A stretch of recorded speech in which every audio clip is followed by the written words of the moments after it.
everyone, and welcome to today's video. Today is going to be a long one. I already know that. So I've already had my breakfast and I have my full water bottle because I'm going to be doing a lot of talking. I already know that because today is my March wrap-up video. So all the books that I read in March, and I read in total, let me double check how many. I have my trusty laptop here because I can't remember anything ever. So I have it in my Notion. Look how nice that looks. I have that to track everything that I've read. Yeah, so for this month, I read 15 books this month. One was a DNF, so there is that. But other than that, I did read 15 books, which is absolutely absurd. Yeah, a lot of these were audiobooks. Let me see.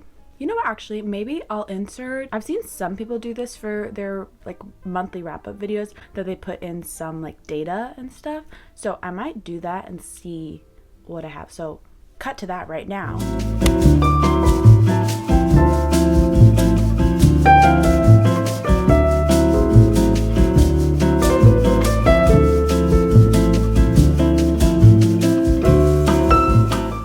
Also, I did get a new mic, like an external mic thing, so if it sounds better, let me know. I'm not sure about it yet. So if you have any recommendations for a mic that is very compatible with an iPhone, I would really appreciate it. If this one sounds good, let me know. I'm really hoping it does because I feel like that's the main flaw with my videos, is that my like audio sometimes gets a little like grainy and stuff. But anyways, for my monthly wrap-ups, I like to go in like chronological order of like what books I read in order, obviously. So the first book that I read this month was, and I have all my physical books.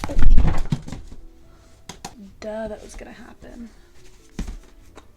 I have all the physical books I read right here, but I did also read some on my Kindle and then some via audiobook. So the first book that I read this month was A Court of Frost and Starlight, and even though I do have the physical copy, I did listen to the audiobook version of this. I've read all the ACOTAR books besides the most recent one, The Court of Silver Flames, and I think I've decided I'm just not gonna read that one. I totally understand the people that are obsessed with this, like I get it. And frankly, I wish I was obsessed with it because it seems like such a fun little community, the ACOTAR girlies and stuff. It's just not my thing. I don't know exactly what it is about it that is my thing. I'm just not like a romantic-y girl. It depends. It really depends. But I feel like when they're very like smutty or whatever, it's just not really my thing in like the fantasy setting. I don't even know why. It just, honestly, this series, it does cringe me out a lot of the times. So there is that. But this was just a novella. It was very quick, like not even 300 pages. The audiobook was fine. I really don't remember a lot about it. If I'm not super invested in this series, I feel like it was stupid for me to read this book, because I feel like if you're a fan of the series, this would be a really fun read. But for me, it was just, what did I rate it? I rated it a 2-star. What sucks is that these covers are so pretty and I want to love them because like they're up there on my shelf. I will keep them on my shelf. Like, I remember I really like, this is not an ACOTAR video. I shouldn't be ranting this much, but this video is gonna be long anyways, so it doesn't even matter. I remember I really enjoyed the first book, Court of Thorns and Roses, and it wasn't because of Tamlin or anything. I'm not a Tamlin stan. Don't even worry about that. But I don't know, I really enjoyed that one. And then when we went into the second one, I felt like it just became a whole different type of book. I'm not sure when, because I know these were first marketed as YA, and I'm not sure when they became adult, like marketed as adult books. Maybe it was between those two books because it just felt very like a very big shift. And yeah, it's just not my thing, which is fine, but I respect it. Anyways, I need to stop talking so much because this video is actually going to be 3 hours long if I keep talking this much for this long about each book. Okay, 2-star. I'm looking at the books I read, and I guess this month started off on a really bad note, which I think last month did as well, if I can remember. But the next book I read was A Fragile Enchantment by Allison Saft, and this is my Fairy Loot edition, which I wanted to like this book so badly because I think this is the prettiest Fairy Loot book that I own. So I really did want to like this.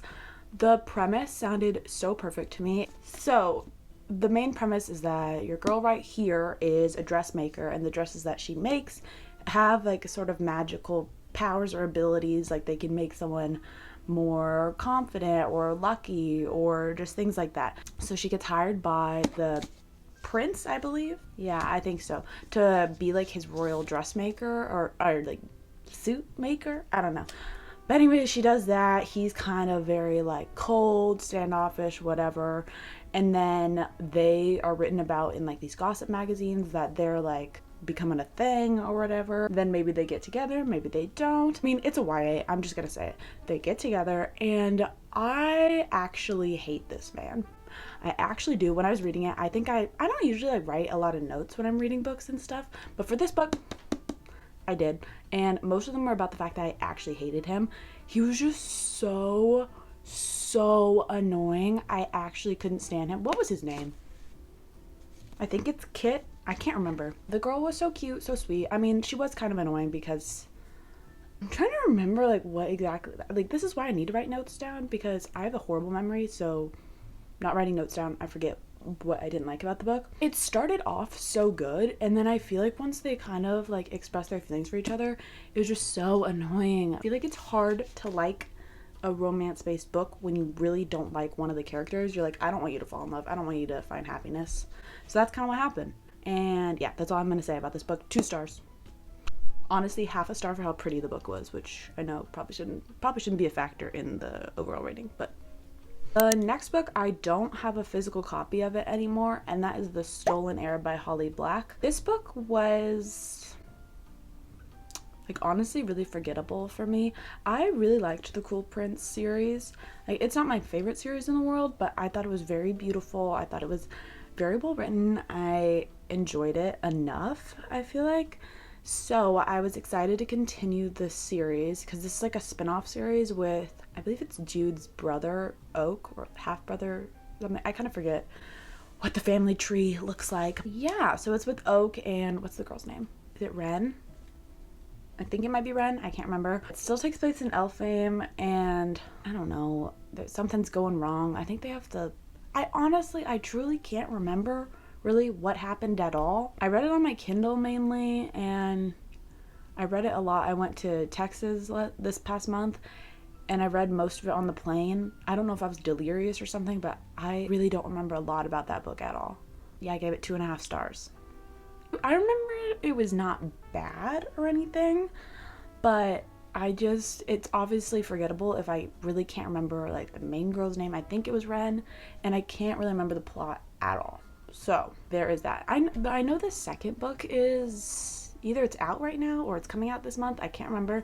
I might go ahead and read that if I can get... I placed a hold for it on Libby. I think should be coming up in like 6 weeks or something, so maybe it is out already.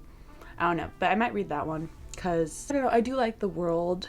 I do like Holly Black's writing for this series, so I might go ahead and read it. I'm not sure, but if something better comes along, probably won't, you know? Another book that I don't have a physical copy of because I listened to the audiobook is 9 Liars by Maureen Johnson, and this is the 5th book in the Truly Devious series. Oh, right there. I started this series in January was when I first listened to the first book, Truly Devious, and I've listened to all of them. I think I listened to all 4 of them in January. I kind of forget. And then I took a little break because I wasn't really in the mood for a mystery or thriller because that's not generally my genre. It takes place the whole gang is in London this time because David... Oh, maybe I shouldn't spoil anything. They're in London, and yeah, it was very interesting. There were a lot of flashbacks, which I love a good flashback. I did make the audiobook sometimes a little more confusing with the flashbacks, I feel like, but it was pretty easy to follow. And yeah, I did enjoy it. I gave it, what did I give it? I gave it 3.5 stars. I don't know who does the narration for these books, but they do a really good job. I think it might be multiple people. It was fun. It was fine. Like, I feel like this way with most of the books in this series, that they're very entertaining. I don't really think about them that much after the book is done, but that doesn't mean it's a bad book. With mysteries and thrillers, it's just not really my genre in general. It's hard for them to stay memorable because I'm like always forgetting like who did it or whatever. But yeah, it was very entertaining, and what more can you ask for in a book, honestly? Okay, I swear my reading month gets so much better, I think, after this book that I'm about to say right now. I wanted to like this book so badly because I loved Better Than the Movies by Lynn Painter. It's one of my favorite YA books of all time. It's so good. I love that book so much. It's like a perfect YA book, and I stand by that. So I knew I wasn't gonna read The Do-Over by Lynn Painter because one of my least favorite tropes of all time is the whole like Groundhog's Day trope. I just can't do it. I really hate it so much. So I just skipped that book because I knew it was not for me, not my type of book. But I was excited for Betting on You by Lynn Painter, and that's the book that I unfortunately DNF'd. I made it like 40% of the way through, I believe. It's kind of like a When Harry Met Sally retelling, but the part of the book that bothered me, I feel like one of the main things that bothered me about this book was that they mentioned When Harry Met Sally. I forget what the context was, but I think it was that it was like, maybe it was one of their favorite movies. I can't remember, but the two characters, the two love interests, they talk about When Harry Met Sally. And it just bothered me that it's like they never mentioned how their like love story or whatever was like When Harry Met Sally. They're like, oh, we're just like When Harry Met Sally. No, it's like, it was just weird. I almost wish that the movie wasn't even in this realm. I think that would have been such a better take. Like, one book that I can think of that did the When Harry Met Sally trope so much better was You Again by, I can't remember the author, but I'll insert it right here. That book was such a good When Harry Met Sally retelling because they never mentioned When Harry Met Sally, so it didn't feel like weird that they were just like following the same trajectory and stuff. Another thing about this book that I didn't like, I did not like the guy in it. I forget what his name was. Was it Ben? I can't remember. He was just very annoying to me. I know he was supposed to be Harry or whatever, but I don't know, some of the things he did, I feel like were just such big red flags. This is just one of them that I can remember like right off the bat. I think this is when they first meet each other, is they meet each other at the airport, and he's talking about how when he's going through the TSA line, he likes to not separate his liquids or whatever because he wants to like try to test the system or fight the system or whatever.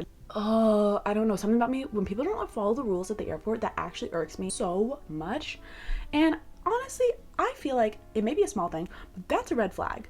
That is a red flag. If like you're trying to like, it's a safety, okay, I'm just going on like a little bit rant thing, but that's a safety issue. And the fact that you're doing that and like making all the TSA agents' days much longer because of that, I don't know, like I know it's a little thing, but he did all these little things like that that just drove me insane. And he was just rude. And I know that Harry's character is kind of like that in the movie. I don't know if it just doesn't translate well to a book, but I don't know, I was just getting really annoyed with this guy. So I DNF'd it because didn't want to waste my time with it. But yeah, that's all I'll say about it anymore. The next book I read was Bonesmith by Nicki Preto. This is a Fairy Loot edition as well. I actually really liked this book. So in this world, we follow our main character, Wren, who starts off at this like military type school where they're training to become a ghost fighter. But Wren fails her qualifying trial and is banished. But what happens is that the prince is kidnapped, and so she uses this as an opportunity to like make her family proud by finding the prince and returning him safely home. But then, as you may guess, things don't go as planned, and she's forced to form an alliance with one of the kidnappers who is part of kind of like the rival kingdom or the rival house of iron, I just checked, named Julian, and they kind of have to form an alliance together in order to survive. This was actually really good. I feel like this was a very good YA fantasy book. I think it's going to be a duology. I actually have no idea, but I mentioned this, I forget what video I read this in. It might have been my like number wheel picks how much I read, I forget. I was saying how this reminds me a lot of like Nina and Matthias from Six of Crows, and how it is enemies to lovers, but it's like kind of more like Romeo and Juliet. Enemies to lovers, like you cannot be together, but we also hate each other. Ugh. I will continue the series, and yeah, I rated it 3.5 stars. Next book is Under the Whispering Door by TJ Klune.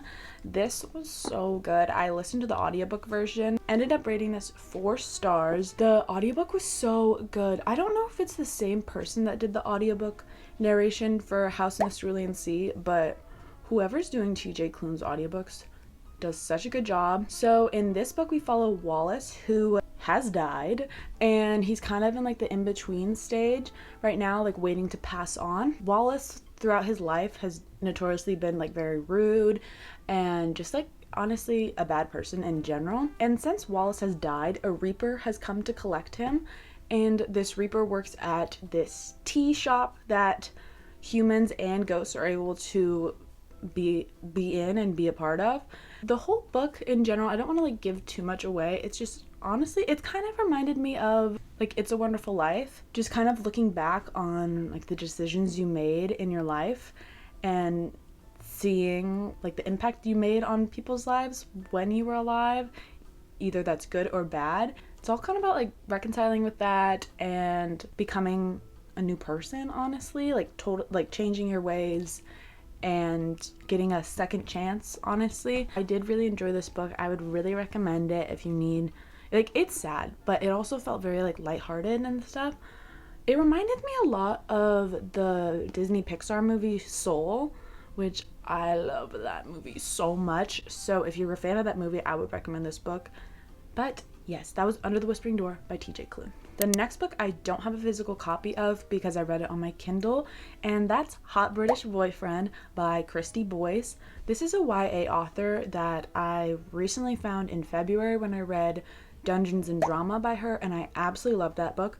So I've been wanting to read like all of her books. I believe she has just 3 out, and maybe I'll talk about Hot Dutch Daydream too because I read both of those. So we'll start off with Hot British Boyfriend. Sometimes confused with Hot Dutch Daydream, I know. Hot British Boyfriend I gave 4 stars.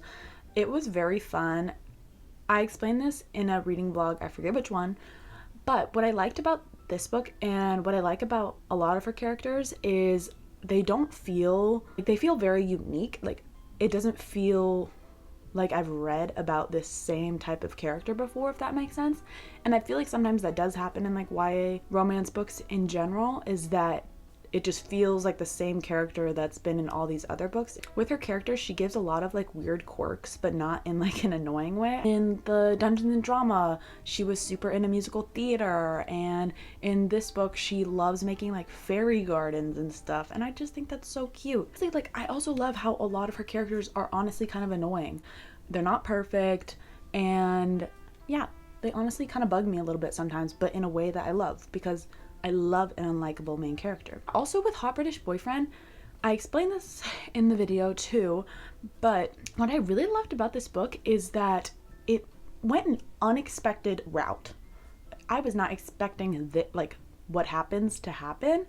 Like, nothing crazy or whatever. Hot British Boyfriend, you think the book's gonna go one way and it just doesn't. Also, there is a little bit spoiler, but there is kind of like a love triangle in a way. But what I appreciate what Kristy Boyce did is that she didn't make like an obvious choice or like an obvious pick for who should be the main love interest of the like 2 guys in it, which I really liked because it makes like the girl in the book actually choose the guy that she wants to be with. It's not just because the other guy is like so bad or whatever and she's like, oh, let me just be with this guy instead.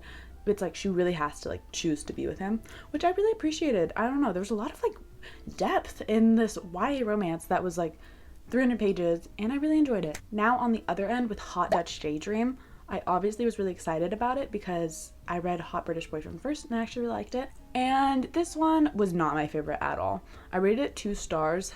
This book follows Sage, who is the friend in Hot British Boyfriend, and it's when she goes to Amsterdam for like a research program and stuff, and she's staying at the house of her boss or whatever, and her boss has a son, obviously, and the son and her have some feelings with each other, whatever.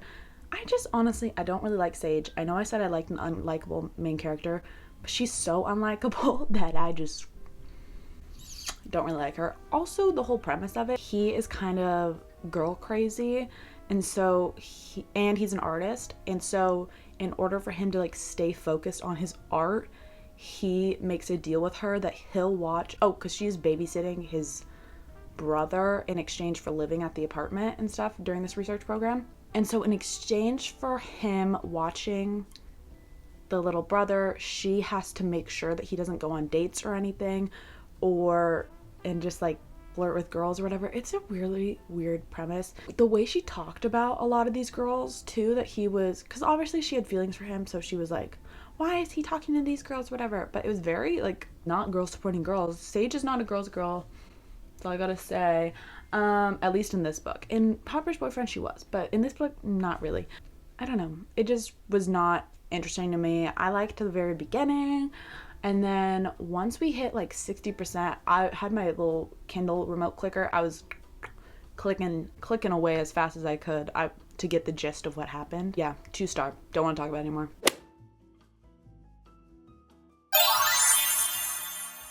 Next book is Lost in the Neverwoods by Aiden Thomas, and I actually listened to the audiobook mainly for this book. I did physically read a little bit of it. This book takes place in Oregon, and a lot of children are going missing in this town. And our main character, Wendy, her 2 brothers have also gone missing, until one day Peter Pan shows up, and he remembers Wendy, but Wendy can't seem to remember him at all. So Peter's trying to help Wendy find her lost brothers, John and Michael. They end up having to go to Neverland again or whatever.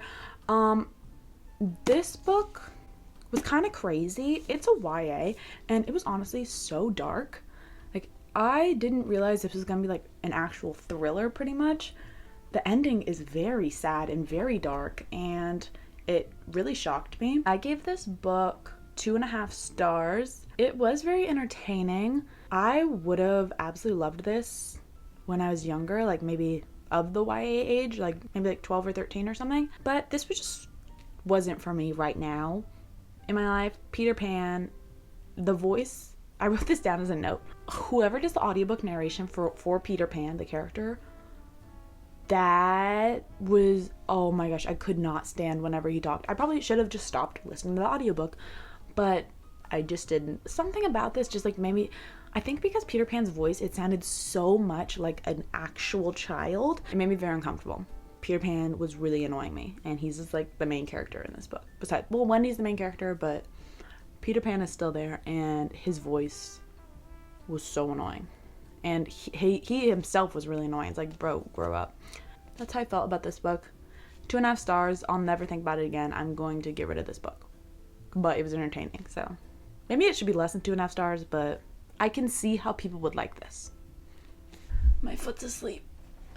Next book is Wolf by Ryan Graudin. So the premise of this book is what would have happened if the Nazis had won the war. And we follow our main girl, Yale, who is competing in a tournament and like a bike race around Europe.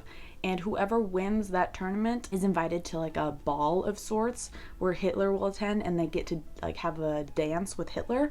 And so what she wants is to win the tournament, have the dance with Hitler, and then assassinate him while they're having the dance. And that's the main premise. Obviously a lot of stuff happens in the middle of that. I actually really enjoyed this book. I listened to the audiobook narration actually, and it was very good. It was very entertaining. It's a fun YA. Well, fun. It is a little dark, obviously. But yeah, I rated it 3.5 stars. I want to continue the series for sure. So it looks like those are the 2 books that I think they're also in the series, I'm pretty sure, probably. And yeah, I really enjoyed it a lot. It was good YA. Yeah. Here is my only 5-star of the month, and oh my gosh, was this book amazing, or was it amazing? That is none other than Portrait of a Scotsman by Evie Dunmore. I don't even need to talk about this series. I feel like at this point, if you watched any of my videos almost, you know that I love this series, League of Extraordinary Women. This is the 3rd book in the series. It follows Hattie. This book was amazing. The guy in this book is, I wrote this down, he is literally a mix between Mr. Darcy from Pride and Prejudice and Kaz Brecker from Six of Crows. And I don't know about you, but that sounds amazing. But also make him Scottish. This book was so good. The angst, the steam, everything. Perfect. Such good slow burn. I don't think I've ever read like a Marriage of Convenience book before, and that was this, and it was so good. Also, after I read this, I was listening to False God by Taylor Swift, and that song is literally them. So I feel like I don't need to talk too much about this book anymore, but go read it. So good. Yeah. Next book is Vampires of El Norte. Oh, this book was so good. So this book takes place in like the late 1840s, I believe. It doesn't, yeah, just the 1840s on the Texas-Mexico border. We have two main characters, Nina and Nestor, and they have always been like childhood friends until one day Nina is bitten by a vampire and is presumed dead. Nina and Nestor have always been like, have had a super strong bond with each other. Whether they've said it or not, have always been in love with each other. And when Nestor finds that Nina has been bitten by this vampire and is presumed dead, he has to flee from the town because it's just too much for him to take, too much heartbreak and everything. So Nina actually ends up not dying, and Nestor stays away for 9 years. And then the story continues. 9 years later, Nestor comes back to the town and finds that Nina is actually alive. Nestor doesn't come back to the ranch that Nina lives at until the United States invades Mexico. Nestor comes back, they reunite. I don't know what's gonna happen. Also, there's vampires involved. And I mentioned this in one of my videos where I read this, and this is one of the most passionate books I've ever read in my entire life. The writing is so beautiful. I was telling someone, I forget who I was talking to, I think it was my mom, that this is one of those books that makes me realize that I could probably never write a book because of how good the writing was. I didn't think this was, okay, the title I feel like is honestly a little misleading, Vampires of El Norte. I thought it was gonna be like, you know, a vampire, like very vampire-y book, but it's just not. I don't know, it's like the vampires are like a very low subplot on it. It's honestly a love story and it's so beautiful. Everyone should go read it if you like good books. So I give it 4.5 stars because there were some parts where I just feel like I wasn't connecting with it as much as I was other parts, but overall it was so good. Next book was The Nightingale by Kristin Hannah. I actually listened to the audiobook of this. It's a historical fiction that takes place in Paris during World War II. We mainly follow these 3 women. 2 of them are sisters and 1 is a friend. I feel like anything I say about this is gonna be a spoiler, and it was very hard to read this book. I don't generally read historical fiction that often, but I heard a lot of good things about this book. It just wasn't my favorite. I feel like a lot of the things, I was talking about this with my sister, and I feel like a lot of the things, like especially the end of this book, felt like the author was just trying to make the reader sad, or like trying to get like an emotion from the reader, if that makes sense. I don't know. I mean, obviously I know it's a sad time with the topic of this book, but a lot of it just felt a little forced, and it's like, oh my gosh, are you serious? I gave it 3 stars because I thought it was well written, and I did enjoy listening to it. Yeah, I probably will never think of it again, and I wouldn't necessarily recommend it unless this is the specific type of book that you're interested in. I don't know. Last book was one of my most anticipated reads of the year, and that is none other than The Familiar by Leigh Bardugo. I'm honestly disappointed in this book because I love Leigh Bardugo so much. I don't know if you can see over there. That's my whole Shadow and Bone Six of Crows shrine because I love her books so much. I also love Ninth House and like Hellbent, that series. So I was very excited about this book. I don't know. I think this just isn't the type of book for me.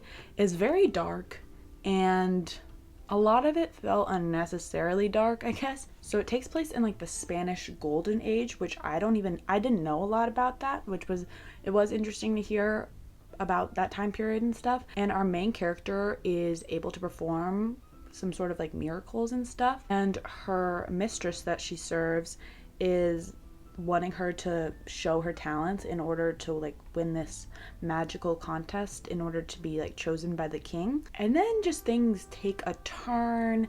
Obviously things don't go as planned. There's also this other man who performs miracles as well. They kind of form a bond. And I would just like to say this was pitched as her like most romantic book or something, and I highly disagree with that. Honestly, I wasn't like rooting for these 2 characters at all. The 2 characters that end up together, I wasn't rooting for them at all. I feel like I was so confused at the beginning of this book. I don't know why. I don't know if I was just not in the right headspace when I was reading it or whatever, but I was just not enjoying it until like I hit page like 150, and then I started flying through the book, And I did like the ending. I feel like it wrapped up well. But this just overall wasn't my favorite. I give it 3 stars because after I hit the 150 page mark, it was very entertaining. Leigh Bardugo, her writing is so good. I think a lot of people will enjoy this book. It's just not really a genre type of book that I feel like I enjoy. But again, I'll read anything she comes out with. But those are my thoughts on The Familiar. So those are all the books that I read in the month of March. That was absurd. I feel like I need to read way less in this next month in April because, I mean, you guys saw, like, a lot of these books I didn't even remember the names of the characters or the plots or whatever. So I feel like I read too much this month, just for me. I mean, I know a lot of people read a lot more than that each month, but for me, I feel like that was way too much. I feel like I need to stick to like 10 maximum or something because that was a lot. But anyways, I hope you enjoyed the video, and if you haven't yet, I would really appreciate it if you did subscribe to my channel. It would mean a lot to me. And if you liked this video, if you wanted to give it a like, that'd be great as well. But anyways, I will see you in the next video, and bye guys.